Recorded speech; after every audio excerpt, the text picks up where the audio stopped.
नमस्कार, मेरा नाम है आस्था और आप देख रहे हैं धे टीवी। आप सभी का बहुत बहुत स्वागत है शब्दांजलि के इस एपिसोड में। तो चलिए शुरू करते हैं और लेते हैं आज का पहला शब्द। पहला शब्द है डेमोन। अभी हाल ही में वैज्ञानिकों ने सुपर कंडक्टिंग कंडीशन में डेमोन यानी डिस्कनेक्ट इलेक्ट्रॉन मोशन पार्टिकल्स की खोज की है। डेमोन पार्टिकल्स की अवधारणा साल 1956 में डेविड बाइन्स ने प्रस्तुत की थी। ये कण केवल विशिष्ट ऊर्जा स्थितियों में तब दिखाई देते हैं जब इलेक्ट्रॉन एक साथ बंच में एकत्रित होते हैं और एक दूसरे को कैंसिल कर रहे होते हैं। इस कण में ना तो द्रव्यमान होता है और ना ही कोई विद्युत आवेश, जिसके चलते अब तक इसे खोजा नहीं जा सका था। इसलिए इसे मायावी या दानवी कण कहा जाता है।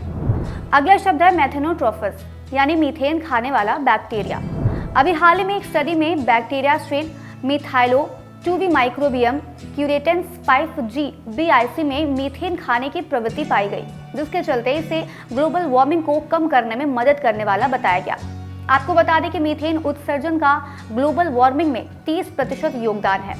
मीथेन ऊर्जा यानी प्राकृतिक गैस और पेट्रोलियम, औद्योग, कृषि, भूमि उपयोग और अपशिष्ट प्रबंधन गतिविधियों से उत्सर्जित होने वाली एक शक्तिशाली ग्रीन हाउस गैस है।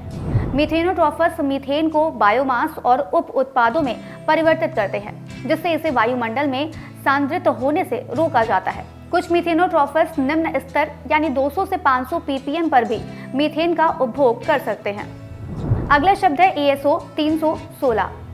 अभी हाल ही में हबल स्पेस टेलीस्कोप ने एक अनियमित आकाशगंगा की विस्मयकारी तस्वीर ली है।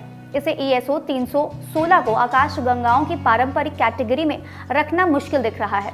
दरअसल ये सर्पिल या अंडाकार आकाशगंगाओं जैसी विशिष्ट सममित आकृतियों जैसी नहीं है, बल्कि अपने असममित रूप के कारण अलग कैटेगरी के ही दिखती है।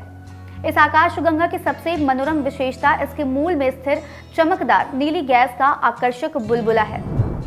अगला शब्द है लूना 25। अभी हाल ही में शुरू हुआ रूस का चंद्र मिशन लूना 25 चंद्रमा की सतह पर क्रैश लैंडिंग के साथ समाप्त हो गया।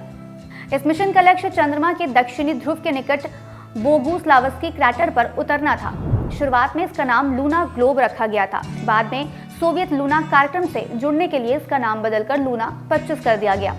ये रोस्कोसमोस द्वारा भेजा गया रूस का पहला चंद्र जांच मिशन था। ये मिशन 10 अगस्त 2023 को सोयुज 2.1B रॉकेट पर वोस्टोक कॉस्मोड्रोम से लॉन्च किया गया था। दुर्भाग्य से 19 अगस्त 2023 को एक गलत कक्षीय परिवर्तन के कारण लैंडर चंद्रमा से टकराकर दुर्घटनाग्रस्त हो गया। अगला शब्द है BA.2.86 यानी BA.X। अभी हाल ही में कोरोना वायरस के एक नए संस्करण BA.2.86 की पहचान की गई है। इसे पिरोला के नाम से भी जाना जा रहा है। WHO और सेंटर फॉर डिजीज कंट्रोल ने कोरोना के इस नए वेरिएंट की पुष्टि की है। हालांकि अभी इसके बहुत ज्यादा मामले नहीं मिले हैं, लेकिन बताया जा रहा है कि इसी महीने 19 अगस्त को 7 नए मामले मिलने के बाद दोनों संगठन इसकी निगरानी कर रहे हैं। नेचर में प्रकाशित एक रिपोर्ट के मुताबिक ये वायरस अमेरिका, डेनमार्क, इजराइल और यूके सहित कई महाद्वीपों के कई देशों में पाया गया है। आज का आखिरी शब्द है इंडिया स्टैक। अभी हाल ही में भारत, त्रिनिदाद और टोबैगो ने इंडिया स्टैक को साझा करने के लिए एक MOU साइन किया है। इंडिया स्टैक API यानी एप्लीकेशन प्रोग्राम इंटरफेस का एक सेट है। ये सरकारों, व्यवसायों, स्टार्टअप और डेवलपर्स को प्रेजेंसलेस, पेपरलेस और कैशलेस सेवा वितरण करने के लिए डिजिटल इंफ्रास्ट्रक्चर का यूज करने की अनुमति देता है। ये उन देशों को मदद पहुंचाएगा जो डिजिटलीकरण में पीछे छूट गए हैं। तो ये थे पिछले हफ्ते के कुछ महत्वपूर्ण शब्द। अगले हफ्ते हम फिर हाजिर होंगे कुछ नए शब्दों के साथ और जानेंगे उनके रोचक अर्थ। अगर आपके मन में करंट अफेयर से जुड़ा कोई शब्द हो जिसका अर्थ आपको जानना हो तो कमेंट बॉक्स में हमें जरूर बताएं। बहरहाल अभी के लिए हमें दीजिए इजाजत। नमस्कार।